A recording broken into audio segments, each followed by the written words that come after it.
members become brothers and sisters in arms. I would say that they were probably as close to, brothers in business. The daughter of a Waukesha County pilot lost over the Atlantic Ocean remembers her father. Now at 10:30, the legacy he left behind.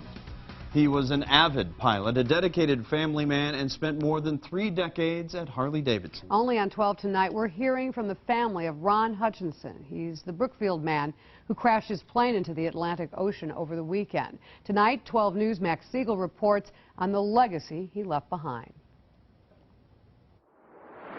There's pretty much no place in the U.S. that he has not flown to.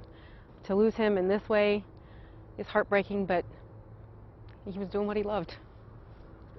He's doing what he loved. Cheryl Blackstone is the oldest daughter of Ron Hutchinson. We talked to her on Wednesday at the Waukesha County Airport, where her father took off from last Saturday to visit her family in Virginia.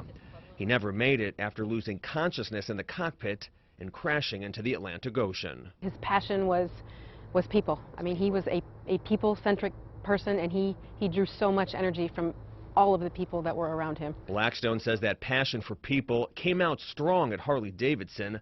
Hutchinson worked there for 35 years, working his way up from an engineer to senior vice president. There were several gentlemen who Pop mentored, and a lot of them have since transitioned from the company, but up until he died, they maintained contact with one another. She also said her dad stood up for the company's military workers during the Iraq War.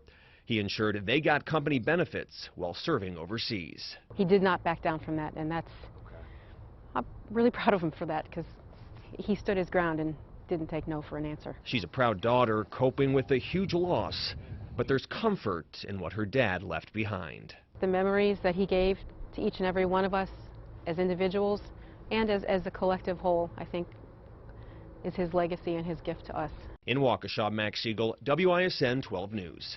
Visitation is set for Friday at the Krause Funeral Home in Brookfield. Hutchinson's funeral is Saturday at the Christ King Parish in Wauwatosa.